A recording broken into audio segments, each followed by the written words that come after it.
Entonces, este es el título de la primera diapositiva sobre medio interno. Vamos a ver la organización funcional del cuerpo humano y control del medio interno. Ahí hay un error, no es medio ambiente, medio interno. ¿Ya? La unidad viva básica del cuerpo es la célula y cada órgano es un agregado de muchas células diferentes que se mantienen unidas mediante estructuras intercelulares de soporte. ¿Qué quiere decir? Que el cuerpo humano está formado primero por células. La célula es la unidad que da origen prácticamente a la vida dentro del cuerpo humano. Entonces, cuando se reúnen muchas células, forman los tejidos. Y cuando se reúnen muchos tejidos, dan lugar a los órganos. Y la reunión de muchos órganos da lugar a los sistemas. Sistema endocrino, sistema sanguíneo, sistema linfático, sistema cardíaco, sistema cardiovascular, sistema circulatorio. Entonces, para que vean, esa vendría a ser la organización funcional del medio interno. Sigamos. Entonces, aquí en esta diapositiva estamos viendo esta figura, con mi apuntador les voy a ir indicando el cuerpo humano, el 60% del cuerpo humano es líquido. Aquí ustedes están viendo en el muñequito ese, la parte que está en azul es la parte líquida, 60% de todo el cuerpo humano es líquido. Y solo el 40% restante es sólido. Entonces, fíjense, de ese 60% de líquido, vamos a ver entonces ahora la distribución de ese 60% de líquido del cuerpo humano. Muy bien, está distribuido, el 60% del líquido está distribuido, 40% en el líquido intracelular, 40%. Y en el líquido extracelular, 20%. De ese 20% que está en el líquido extracelular, el 5% está intravascular dentro del vaso, es el plasma sanguíneo, y el 15% es el líquido intersticial, es el líquido que baña las células. Porque saben ustedes, las células están sumergidas en un líquido llamado líquido intersticial. Muy bien, sigamos. Medio interno, entonces nuevamente, cerca del 60% del cuerpo humano es líquido. Segundo, 2/3 es intracelular, o sea, 40% constituye 2/3, entonces 40% está dentro de la célula. 1/3 está dentro, extracelular, o sea, el 20%, lo que ya hemos explicado en el dibujo, acá lo está repitiendo. Después tenemos una definición aquí, las células viven en el mismo medio, el líquido extracelular, por lo cual recibe el nombre de medio interno. Entonces, fíjense que las células están sumergidas en un líquido llamado líquido extracelular o líquido intersticial, y a eso se le llama medio interno. Aquí vamos a ver más detenidamente. Fíjense que aquí hay un corte microscópico al lado izquierdo, donde vamos a ver con el apuntador, aquí tenemos un vaso sanguíneo que es una arteria, por aquí circula la sangre.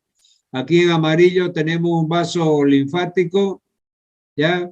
Y aquí, fíjense, en forma redondeada está un montón de células. Todas estas son células que tienen un núcleo al medio, fíjense, un poco más oscura. Entonces, todas estas son células, todas estas son células. Entonces, estas células están sumergidas en un líquido que es el líquido extracelular o líquido tisular también. ¿Ah? Ahora vamos a ver los componentes químicos que hay en el líquido extracelular. Fíjense que está acá arriba, aquí está la membrana celular y aquí está el líquido intracelular. Entonces, vamos a aprender los componentes químicos y sus concentraciones en el líquido intracelular y en el líquido extracelular. Pero fíjense que esta diapositiva es media confusa. Entonces yo he hecho mano a una diapositiva mucho más clara, mucho más fácil de entender, que está en el tema de riñón. Entonces ahorita vamos a salir de este tema del medio interno, que es el número 1, y voy a extraer la diapositiva que está en riñón, que vamos a ir ahorita, preciso compartir otra vez. Vamos a ir aquí a buscar esa diapositiva y la diapositiva está aquí. Vamos a compartirla y aquí está la famosa diapositiva de riñón. La vamos a ampliar y aquí está. Fíjense ustedes, en esta diapositiva tenemos un rectángulo. Fíjense que esto es un rectángulo. Tomen bastante atención porque esto es importante, ¿ah? Entonces, fíjense que este rectángulo que está aquí, que yo lo estoy marcando con mi apuntador, este rectángulo está dividido por una línea vertical, que es esta, y una línea horizontal, que es esta, ¿ya? Está dividido en 4 cuadrantes. O sea, el cuadrante superior izquierdo, el cuadrante inferior izquierdo, después tenemos el cuadrante superior derecho y aquí el cuadrante superior izquierdo. ¿Y para qué eso? Eso nos va a facilitar lo siguiente. Fíjense que aquí en verde dice extracelular. ¿Qué está diciendo? Todos los elementos que están por encima de esta línea horizontal que divide en 2 partes el cuadrante, todo lo que está encima se refiere a elementos con su concentración que están en el líquido extracelular. Y todo lo que está acá por abajo de esta línea horizontal que dividimos el rectángulo, fíjense, aquí con rojo dice intracelular. Entonces ya vayan sabiendo, todo lo que hablemos que está en la parte superior, es decir, por encima de la línea horizontal, se refiere a las concentraciones de los componentes del líquido extracelular. Y todo lo que está en la parte inferior se refiere a los componentes de la parte intracelular. Ahora, esta línea vertical del medio, fíjense que nos va a separar también, nos va a dividir otras 2 mitades, la mitad izquierda y la mitad derecha. Fíjense que todo lo que está en la mitad izquierda se refiere a cationes. Cationes son iones con carga positiva. Y todo lo que está en la mitad derecha se refiere a aniones con carga negativa. Entonces, aquí ya quedan diagramados los 4 cuadrantes. Entonces, fíjense aquí, vamos a comenzar por el cuadrante superior izquierdo. Entonces, en este cuadrante superior izquierdo vamos a tener elementos que son cationes, ¿ya? Y están en el líquido extracelular, porque están por arriba de la línea horizontal. Entonces, los principales cationes de aquí, del líquido extracelular, es el sodio, que tiene 142 mil equivalentes por litro, ¿ya? Después el segundo cation es el potasio, tiene 4,2 mil equivalentes por litro, está aquí. Después viene el calcio, 1,3 mil equivalentes por litro. Entonces, esos 3 elementos, el sodio, el potasio y el calcio, hemos visto ya su concentración en el líquido extracelular, que está arriba. Ahora vamos a ver los otros cationes que están en el líquido intracelular, porque está por abajo de la línea horizontal. ¿Y cuáles son? El sodio también, 14 mil equivalentes por litro. El potasio, 140 mil equivalentes por litro. El magnesio, 20 mil equivalentes por litro. Entonces, fíjense ustedes, si yo les llegara a preguntar cuál es el catión más abundante que existe en el líquido extracelular, aquí está. Entonces usted tiene que decirme el sodio, 142 mil equivalentes por litro. Porque en el intracelular solamente hay 14 mil equivalentes por litro. Y acá vamos a ver, entre los aniones, entonces, iones con carga negativa son aniones. En el líquido extracelular, el más voluminoso, el más abundante es el cloro, 108 mil equivalentes por litro. ¿ya? En el extracelular. Y el mismo cloro en el intracelular es solamente 4 milequivalentes por litro. Después, fíjense, en el intracelular tenemos fosfato y aniones inorgánicos. Fosfato, la fórmula es PO4, que son sustancias formadas por fósforo y oxígeno. Entonces, ese es el fosfato. Y algunos aniones inorgánicos, fíjense que llegan a tener 140 miliequivalentes por litro. O sea, son bien abundantes los fosfatos y los aniones inorgánicos en el líquido intracelular. Después, ¿qué otros aniones tenemos? Aquí encima, o sea, en el líquido extracelular tenemos el bicarbonato, que es un elemento muy importante para analizar el medio interno. En la parte extracelular, 24 miliequivalentes por litro, bicarbonato. Y en la parte intracelular, fíjense, solamente 10 miliequivalentes por litro el bicarbonato. Este HCO3 es el ion bicarbonato. Y luego tenemos aquí las proteínas. La proteína, la concentración de proteína en el medio interno se dan en gramos por litro, porque son abundantes. Acá son miliequivalentes por litro, ¿ya? Los cationes, los aniones. Aquí la proteína ya damos en gramos por litro. Fíjense que la proteína en el líquido extracelular son de 1,2 gramos por litro. Y en el líquido intracelular, por acá por abajo, son 4 gramos por litro. Muy bien. Muy bien, entonces de esa manera ya está explicado aquí este famoso cuadrito que lo hemos traído de riñón y que está mucho más fácil que los otros que hemos visto en el tema que estábamos viendo, ¿no? Entonces aquí vamos a seguir con nuestra diapositiva. Muy bien, vamos a ampliar. Vamos a ampliar esto. Entonces, aquí nos habíamos quedado. Fíjense, vimos el medio interno, un corte microscópico donde se veía un vaso sanguíneo normal, un linfático, la célula sumergida en el líquido tisular, ¿no? Y este otro, que también son los componentes extracelulares y los componentes intracelulares, y aquí está la membrana celular. Entonces, la membrana celular es la que divide los componentes extracelulares de los componentes intracelulares. Esto ya lo vimos más nítidamente en la otra diapositiva.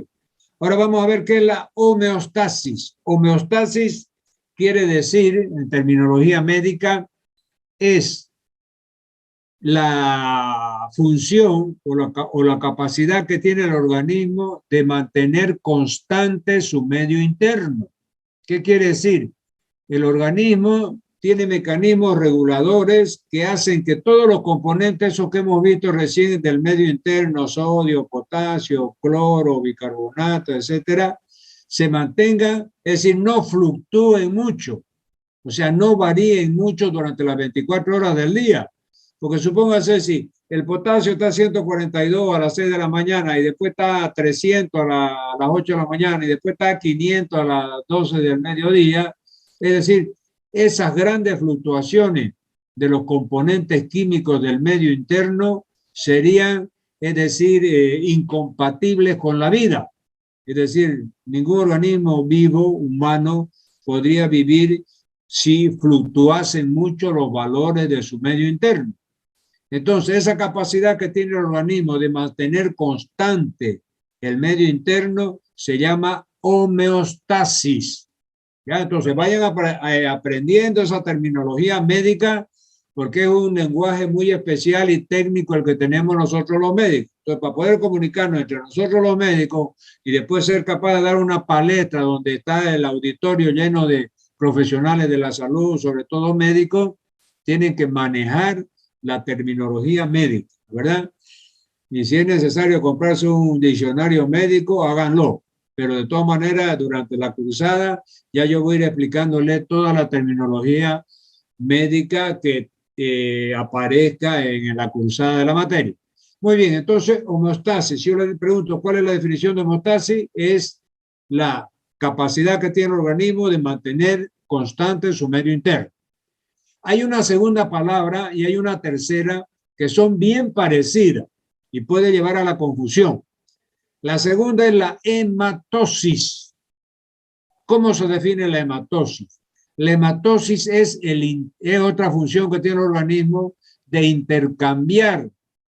Es decir, en el pulmón tenemos unos elementos anatómicos que se llaman los tabiques interalveolares. En ese lugar donde están los tabiques interalveolares corren los vasos sanguíneos, los capilares sanguíneos. Y es ahí donde se produce el intercambio gaseoso, o sea, entra el oxígeno a la sangre y sale el anhídrido sanguíneo, el anhídrido carbónico de la sangre hacia afuera. Entonces, ese intercambio gaseoso alvéolo capilar que se produce en los tabiques interalveolares se conoce como hematosis. Y el tercer término, que es bien parecido, se llama hemostasia. La hemostasia, fíjense, nosotros los cirujanos tenemos un axioma en nuestro léxico que decimos: los grandes cirujanos, los buenos cirujanos, son aquellos que hacen una buena hemostasia. ¿Y qué quiere decir? La hemostasia es el control del sangrado, es el control de las hemorragias, ¿ya? Entonces, el cirujano, cuando va abriendo, haciendo una incisión en el organismo, supóngase va a entrar en abdomen, comienza cortando con el bisturí, haciendo la incisión de piel, después viene el tejido celular subcutáneo, ahí aparece la aponeurosis de los músculos anteriores, de los rectos anteriores del abdomen, después va entrando hasta que llega a peritoneo. Después abre peritoneo y ahí ya está dentro de la cavidad abdominal. Muy bien, en todo ese trayecto van sangrando vasos sanguíneos, tanto arteria como vena, de distintos calibres. Entonces hay que tener la paciencia y la técnica y la capacidad de ir ligando esos vasos más gruesos con seda, nylon, mononylon, etcétera. Hay un material quirúrgico especial para ligar, amarrar esos vasos sanguíneos más gruesos, y aquellos chiquititos que están sangrando en napa, o sea, así bien pequeñito, se los cauteriza con el electrocauterio, que es un instrumento eléctrico que va cauterizando esos pequeños vasos. Muy bien, entonces se hace una buena hemostasia. Muy bien, entonces ya les he explicado 3 palabras muy parecidas, importantes para su léxico médico. Entonces, hemostasis, que es lo que estamos viendo aquí, que es la capacidad que tiene el organismo de mantener constante su medio interno. Hematosis, que era el intercambio alvéolo capilar en los tabiques alveolares. Y hemostasia, que era el control del sangrado, el control de la hemorragia. Muy bien. Entonces, fíjense aquí que hemostasis, el líquido extracelular, se divide en intravascular e intersticial. Esto ya lo vimos. Decíamos que del 60% de la cantidad de líquido que tiene el organismo, el 40% ya era la parte intravascular.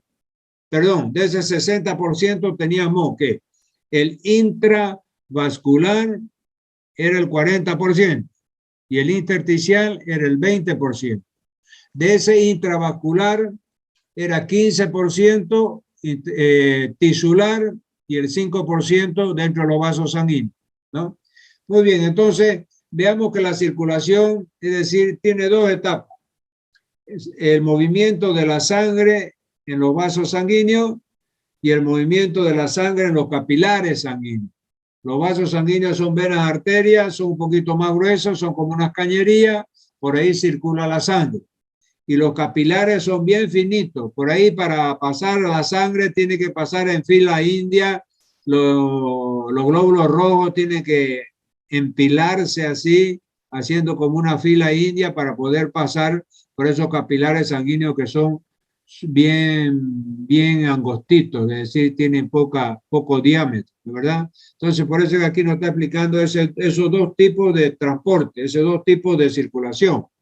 La circulación más rápida, que en los vasos mayores, venas y arterias, vénula, y la circulación más lenta que se produce en los capilares linfáticos, en los capilares sanguíneos. Sigamos, diferencia entre líquido intracelular y extracelular. Ya todo esto lo hemos visto en ese cuadro mágico, ese cuadro del millón de los 4 cuadrantes.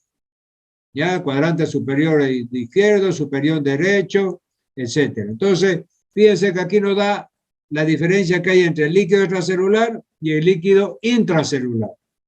Pero es difícil grabar aquí, pues, porque fíjense, usted tendría que grabarse. El líquido extracelular contiene grandes cantidades de cloruro, bicarbonato. 2. Posee nutrientes como oxígeno, glucosa, ácido graso, aminoácidos.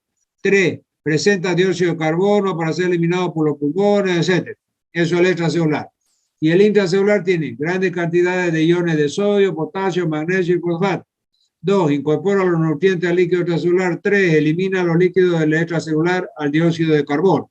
Entonces, se hace difícil de grabar, se hace complicado y es mucho más fácil tener en mente y grabárselo en forma visual, ese cuadrito que yo le traje de la diapositiva, del juego de diapositiva de riñón que tengo y se lo acabo de mostrar. Entonces, todo eso es lo que ustedes tienen que saber. Cuánto de la concentración de los cationes en el líquido extracelular, cuánto la concentración de los cationes en el líquido intracelular, cuánto es la concentración de los aniones en el líquido intracelular y cuánto es la concentración de los aniones en el líquido extracelular. Entonces, ahí ustedes van a ver cuánto es potasio, cuánto es sodio, cuánto es bicarbonato y toda esa diapositiva que yo les mostré. Muy bien. Aquí vamos a ver ahora otro elemento importante en la parte de medio interno. Vamos a ver lo que ingresa y lo que egresa de agua del organismo. O sea, para mantener el medio interno constante, es decir, tenemos que tener también un balance hídrico, es decir, que cuadre. ¿Qué quiere decir? Como el contador va a hacer, qué sé yo, un cálculo de alguna factura, los ingresos, lo que tiene que pagar a la renta, etcétera, y tiene que hacer un cálculo matemático. Y los ingresos deberían ser igual a los egresos dentro de una firma, ¿no es verdad? Para que haya una firma balanceada. Es decir, ese es el balance que hacen a fin de año. Muy bien, hay lo que se llama también el balance hídrico. ¿Qué quiere decir? Hay que controlar todo lo que entra de agua al organismo y todo lo que sale de agua del organismo. Si alguien de ustedes ha tenido la suerte de entrar a una terapia intensiva, van a ver que hay una hoja grande ahí donde se anota todo lo relacionado al paciente.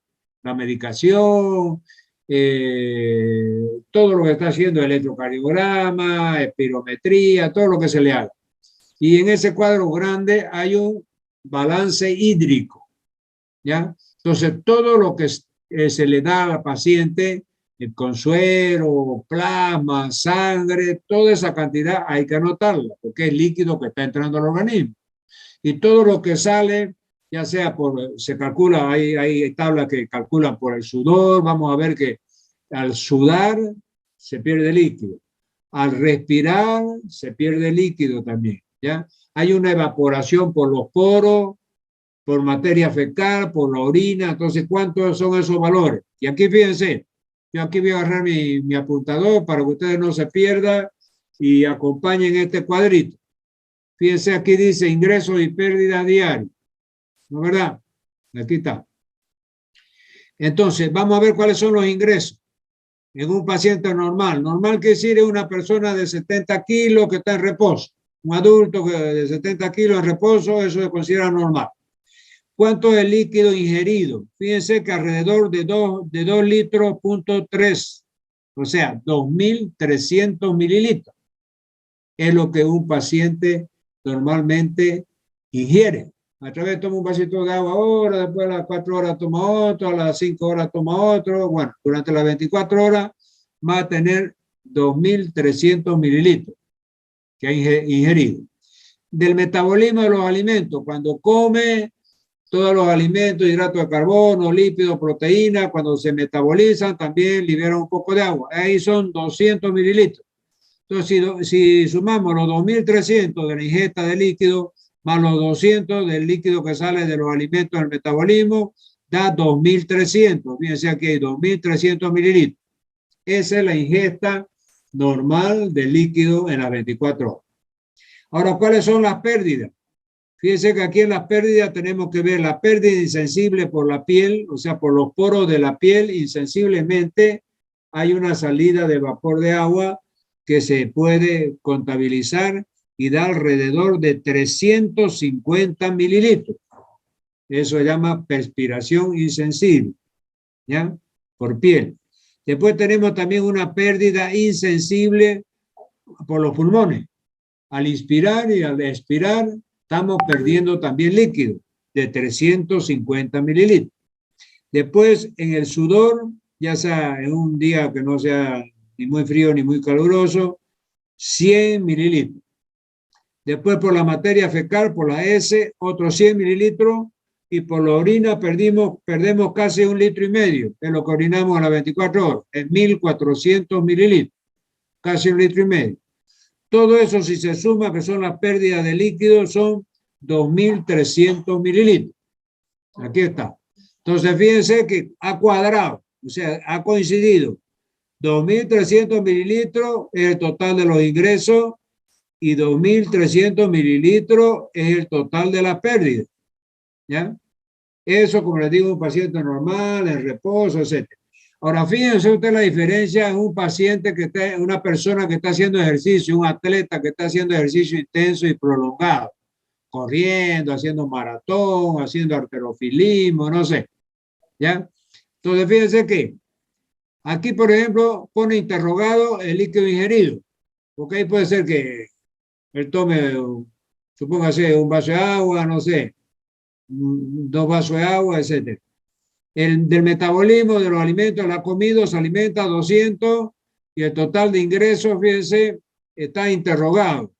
Pero el total de ingresos, supongamos que no está apurado, está lejos, está corriendo, está trotando, no tiene dónde tomar líquido. Entonces, prácticamente lo que ingirió, es decir, lo que entró es 2.300. Igual que un paciente que está en reposo. ¿Por qué? Porque él no tomó nunca agua durante la corrida, el trote, la marcha, ¿no? Y fíjense las pérdidas. Pérdidas por piel, 350. También, o sea que no ha variado esa pérdida insensible. Pérdida insensible por los pulmones, de 350 se fue a 650, pues probablemente ella respira más rápido, es decir, porque está trotando, está corriendo, y de 350 se fue a 650. Ahora, fíjense el sudor de 100 mililitros, que era la pérdida normal en un día ni caluroso ni frío, pero este paciente estaba en reposo, se va a 5.000 mililitros, o sea, 5 litros. Por eso cuando uno está corriendo y sudando, ahí no hay un olor a chivo, ahí no es. O sea, el tipo se baña en sudor 5.000 mililitros, 5 litros suda. ¿Eh? Y ese es 100 mililitros orina de los 1.400, que era casi 1,5 litros que yo le decía en reposo, la orina solamente medio litro. ¿Por qué? Porque el riñón se da cuenta de que se está el organismo quedando sin líquido y él comienza a ahorrar líquido. Toda la persona, en vez de orinar 1.400, casi 1.500, casi 1,5 litros, va a orinar nomás medio litro, porque el riñón va. Entonces, en total las pérdidas, fíjense, son 6.600 mililitros, más de 6,5 litros. Por eso es que inmediatamente la persona termina de correr, hacer ejercicio, va a desesperar, se toma 1 litro de agua del pico, qué sé yo, porque el organismo le está pidiendo líquido, ¿no es verdad? Ahora, si también estuviera en el desierto ustedes y no tuviera que tomar, usted se deshidrataría inmediatamente y se le bajaría la presión y entraría en shock. Muy bien. Sigamos. Entonces ahí han podido ver la importancia del balance hídrico. Bueno, esto aquí ya lo hemos visto. Regulación del intercambio líquido. Entonces el principio de la ósmosis. Este es uno de los principios que rige la entrada y salida de líquidos de 2 compartimientos. Supóngase, del compartimiento intracelular y del compartimiento extracelular.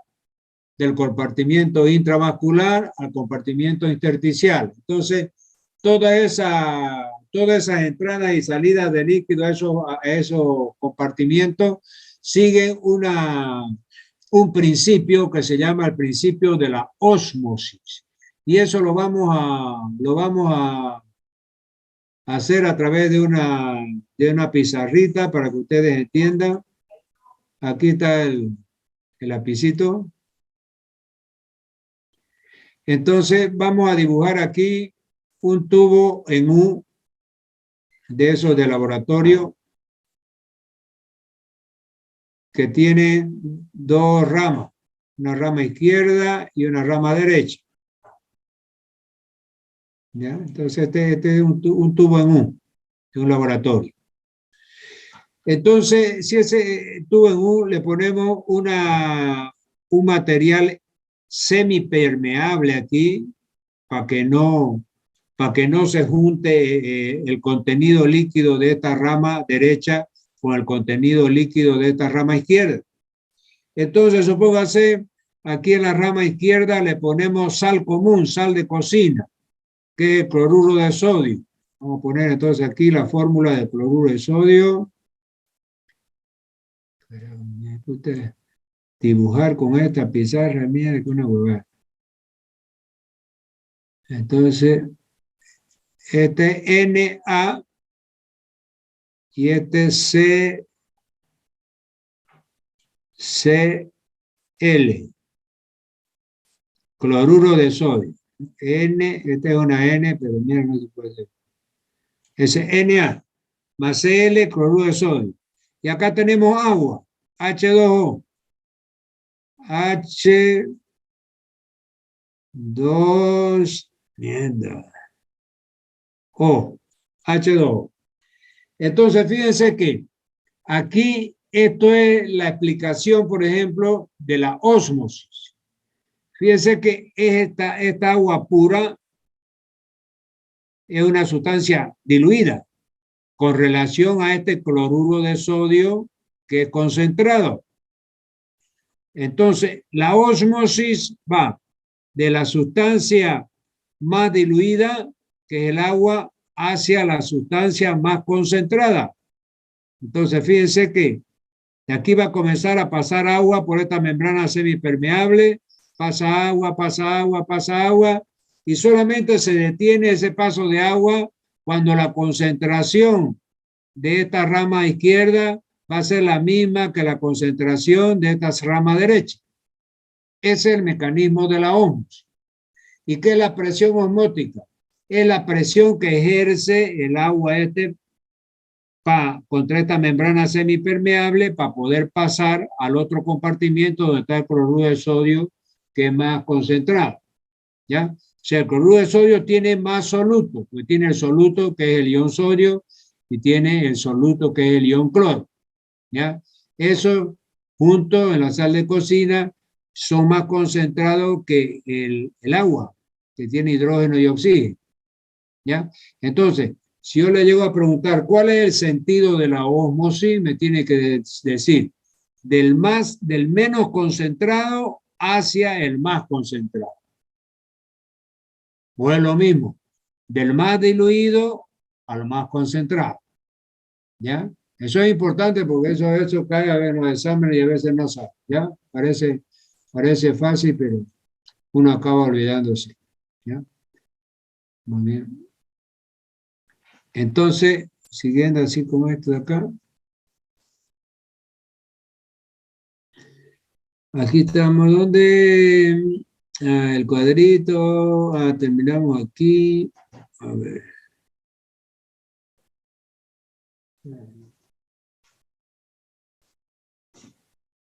¿Dónde está eso?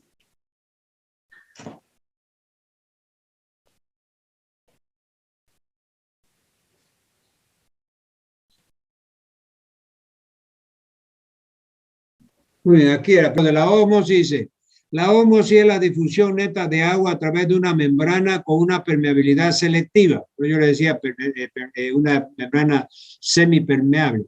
Desde una región con una concentración alta de agua a otra que tiene concentración baja de agua. O sea, cuando dice concentración alta de agua, por ejemplo, es agua pura, de lo máximo de la concentración de agua, agua pura.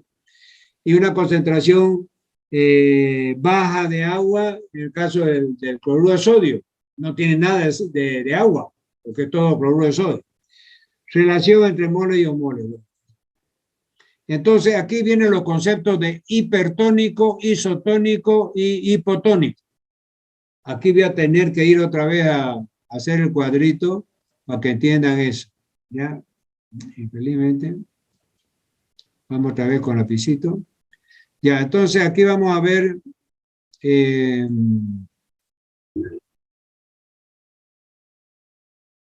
aquí vamos a tener una salida de líquido y aquí vamos a tener una célula. ¿Ya? Esta célula es el tamaño normal de la célula. Fíjense, cuando la solución es isotónica, por ejemplo, este recipiente de aquí tiene una solución isotónica.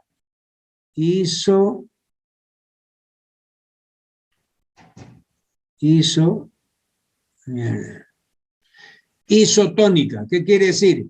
No es ni hipertónica, o sea, no tiene mucho soluto, ni tiene poco soluto, que sería la hipotónica. O sea, cuando una solución es rica en soluto, se llama solución hipertónica. Cuando es pobre en soluto, se llama una solución isotónica. Y cuando está balanceada, o sea, no es ni hiper ni hipo, se llama isotónica. Por ejemplo, el suero fisiológico, ese normal, de 0,9 miligramos por ciento, el suero fisiológico es isotónico. O sea, está balanceado entre agua y soluto. O sea, no tiene ni mucho soluto para ser hipertónico, ni poco soluto para ser isotónico, para ser hipotónico. Entonces, isotónico. Entonces, en este caso, el intercambio aquí entre agua y la célula es normal, se hace fluidamente. Ni pasa mucho de un lado para el otro, de la derecha a la izquierda, ni pasa mucho de la izquierda para la derecha. Esas son las soluciones isotónicas. En las soluciones hipertónicas, o sea, hipertónica, fíjense que en la hipertónica, ¿qué va a pasar? Aquí hay bastante concentración de soluto. Pongámosle, vamos a ponerle flechita, harto soluto, harto cloruro de sodio, póngale. ¿Ya? Y aquí está la célula. Cuando es hipertónica, habíamos visto que entra agua de la célula se achica, se arruga. Entonces, fíjense, de tanto salir agua de aquí de la célula para ir acá a neutralizar, a diluir esta sustancia hipertónica, la célula se arruga. ¿Ya? Entonces, eso pasa si, por ejemplo, ponemos una solución hipertónica al organismo, va a salir agua de la célula y se va a entrar al líquido vascular. Ahora, si es hipotónica, vamos a ver la otra forma. Supóngase, aquí era hipertónica, había bastante soluto. Aquí hipotónica, había poco soluto. Pongámosle una crucecita. Entonces, aquí fíjense que la célula, ¿qué va a pasar con la célula? La célula se va a hinchar. ¿Ya? ¿Ya? Porque esta es hipotónica, esta solución. Entonces va a entrar líquido de acá hacia acá. Entonces va a entrar, y si ya puede hasta reventar la célula, supóngase, en el experimento, en el laboratorio, puede, porque sigue entrando, porque aquí es hipotónica, esta aquí es hipo.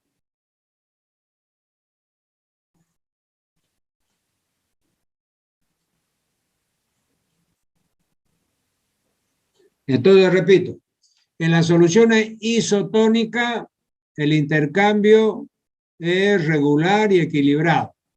Tanto sale agua de la célula hacia el recipiente isotónico, como del recipiente sale agua hacia la célula. Entonces esta célula se mantiene del mismo tamaño, ni se hincha ni se arruga. Ahora, cuando la solución es hipertónica, hemos dicho que tiene mucho soluto, entonces va a salir agua de la célula hacia el recipiente para tratar de diluir esto que está muy concentrado. Entonces la célula se deshidrata, se arruga. Y cuando la concentración es hipotónica, o sea, tiene poco soluto, este compartimiento, entonces al tener poco soluto el compartimiento, es decir, tiene que salir, y esto tiene más soluto, entonces va a tener que salir agua de aquí hacia la célula, se va a hinchar la célula. ¿Ya? Muy bien, entonces eso es lo que quería que sepan con relación a los conceptos esos de hipertónico e hipotónico. Vamos a ver esto. Aquí era. ¿Ya? Entonces aquí están, fíjense. Cuando es isotónico, ¿ya? Cuando es hipotónico y cuando es hipertónico, ¿ya? Entonces, así, cuando es isotónico, es decir, hay un intercambio de ambas partes. Cuando es hipertónico, cuando es hipertónico, sale del menos diluido al más concentrado. Y cuando es hipotónico, sale del que tiene menos concentración al que tiene más concentración. Entonces, esto aquí puede confundir un poco. Aquí está, por ejemplo, isotónico, aquí está hipertónico y aquí está hipotónico. ¿Ya? Entonces, con ese cuadrito que ustedes ven ahí, que yo les hice, ya saben que cuando es hipotónico, el intercambio es normal. Perdón, cuando es isotónico, el intercambio es normal. Entonces, el tejido ni se agranda ni se achica, la célula ni se agranda ni se achica, isotónico. Cuando es hipertónico, habíamos dicho que entraba bastante, si es hipertónico, por ejemplo, la solución, entonces va a recibir mucha agua. Y si es hipotónica, se va a secar y se va a arrugar. Aquí se ve, por ejemplo. Es otra explicación, fíjense. Aquí, cuando es isotónica, fíjense, aquí está la célula de tamaño normal, como yo le decía, isotónica, porque está en equilibrio la entrada y la salida de agua. Fíjense el tamaño de esta célula, normal, isotónica. Ahora, cuando es hipertónica, fíjense ustedes, yo les decía que entra, es decir, cuando es hipertónica, entonces, ¿qué va a pasar?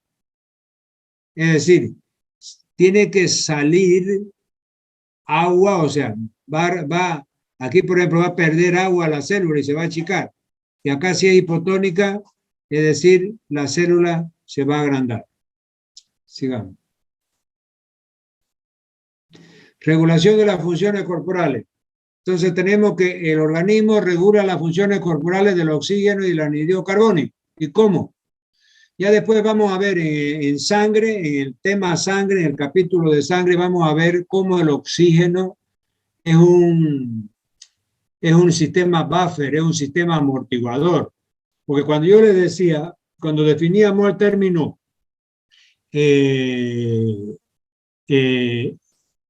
¿cómo se llama? Homeostasis, habíamos dicho que era la capacidad del organismo de mantener constante su medio interno. Y justamente esa homeostasis se logra a través de mantener constante el oxígeno, mantener constante el anhídrido carbónico. Entonces, ya la sangre, el pH de la sangre con la hemoglobina es el que va a determinar de que el oxígeno se mantenga constante en el cuerpo. Y el pulmón, a través de la respiración, es el órgano que se va a encargar de mantener constante el anhídrido carbónico. Ya después lo vamos a ver en detalle. Pero sepan, por ejemplo, ¿y cómo? Respirando más frecuente, se elimina más anhídrido carbónico y baja la concentración de anhídrido carbónico en sangre. Respirando más lentamente, se acumula el CO2 en sangre y de esa forma se equilibra si es que estuviera bajo el CO2. Entonces, si está alto el CO2, respira más frecuentemente, tiene una taquipnea. Si está bajo el CO2, respira más lentamente. ¿Ya? Y el oxígeno igual. Es decir, si hay poco oxígeno en un tejido, el oxígeno libera la hemoglobina, aumenta el oxígeno. Si hay mucho oxígeno en un tejido, el vaso sanguíneo y el glóbulo rojo no libera hemoglobina y así se va a compensar, ¿ya? Entonces eso lo vamos a ver ya más explicitadamente. Aquí tenemos una hormona antidiurética y la aldosterona son dos hormonas también cuando veamos endocrino que intervienen en la homeostasis. Ya vamos a ver cómo. La hormona antidiurética y la aldosterona. Cuando pasemos hormona, ya vamos a ver cómo funciona eso. Y fíjense que al final del curso vamos a tener que ser capaces de entender bien este cuadrito. Fíjate este cuadrito, ¿qué hay? Aquí tenemos, voy a poner mi apuntador, aquí tenemos una persona que está soñando con un vaso de agua. O sea, debe estar en el desierto, debe estar en un lugar que no hay agua y está soñando con un vaso de agua. Entonces, la entrada de agua ha sido poca y la salida ha sido mucha, entonces probablemente está deshidratado. Entonces, ¿qué pasa? O sea, poca ingesta de líquidos. ¿Qué lleva? Disminución del volumen sanguíneo y aumento de la presión osmótica. Entonces disminuye el volumen sanguíneo de la sangre. Al disminuir el volumen sanguíneo hay un descenso de la presión arterial. Cae la presión arterial. Al caer la presión arterial se secreta esta hormona que se llama renina, que es un vasodilatador. Después ya vamos a ver nosotros el riñón y sangre en circulatorio, se llama renina-angiotensina, ese sistema. Entonces, al segregar esta renina-angiotensina, se forma este otro compuesto que se llama angiotensina 2. Esta angiotensina 2 es un vasoconstrictor también, estimula la formación de aldosterona. Esta aldosterona va a hacer que se aumente la reabsorción de sodio y eso va a hacer que aumente la presión arterial. Entonces, fíjense, partimos de una presión arterial baja por deshidratación y llegamos a una presión arterial alta que va a compensar esa deshidratación. Ese es un camino. El otro camino es vía hormona antidiurética. Entonces, aquí cayó el volumen de sangre, se segrega en el hipotálamo, se segrega la hormona antidiurética. La hormona antidiurética hace que el riñón comience a retener líquido y esa retención de líquido por el riñón va a hacer que aumente la presión sanguínea. ¿Ya? Entonces por estos dos mecanismos, por el mecanismo en amarillo, aumenta la presión sanguínea y por el mecanismo en verde aumenta la presión sanguínea y evita que esta persona se muera, o sea, entra en shock, hipotensión y muere, ¿verdad?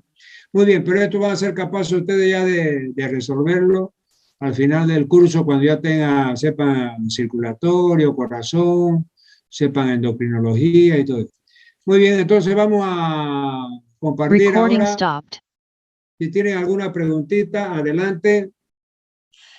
O si no, callen para siempre. Esos dos caminos que nos mostró para la regulación de la presión, ¿el cuerpo toma uno u otro o puede tomar ambos al mismo tiempo? Normalmente, porque fíjense que habíamos visto en el primer escaloncito, voy a ver, había, por ejemplo, disminución de la volemia, disminuía la cantidad de sangre. Cuando disminuye la cantidad de sangre, generalmente sigue el camino, es decir, rápidamente, es más rápido, sigue el camino amarillo para, es decir, a través de la aldosterona, que es una hormona producida por la suprarrenal, es decir, reabsorba sodio y aumenta la presión. Y por el camino verde es vía hormona antidiurética. La hormona antidiurética es segregada por el hipotálamo y por la hipófisis, y ese es un camino que se activa por la osmolaridad. O sea, cuando la osmolaridad cae, ahorita vamos a ver si podemos otra vez compartir eso para que ustedes vean. Fíjense aquí, ¿me están viendo, no? ¿Están viendo el cuadrito? Sí, doctor, soy. Ya. Sí, doctor. Entonces yo con mi apuntador, fíjense que el primer peldaño de todo este cuadro dice disminución del volumen sanguíneo, una cosa, y aumento de la presión osmótica.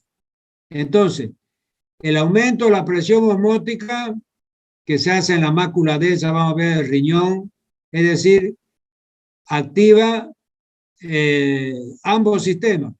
Y la disminución del volumen sanguíneo también activa ambos sistemas.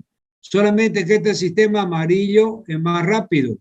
El riñón ya con esta hormona antidiurética es más lento, dura varios días. Pero si estamos en un shock rápido, entonces tiene que haber respuestas rápidas. Entonces probablemente este circuito en amarillo es el que se va a implementar más rápidamente, porque el otro ya es en forma más crónica, ya lleva días para instalarse. ¿Está bien? ¿Yo puedo entender? Sí, se entendió. Gracias. Muy bien. Otra preguntita. Disculpe, doctor, ¿la grabación de esta clase la va a subir a la plataforma? Claro, claro, inmediatamente yo termino la clase y transformo ya el video ahí y subo a la plataforma. Ustedes van a la plataforma ahí, ya lo pueden bajar y pueden consultarlo. ¿Está bien? Listo, doctor, muchas gracias. Muy bien, entonces he visto ya que están anotando ahí para el asunto del texto, y cuando la responsable me mande la lista, entonces vamos a mandar a imprimirlo, texto y guía, para que ya tenga el material en mano también y vayamos ya programando los grupos eso para las exposiciones. ¿Está ok?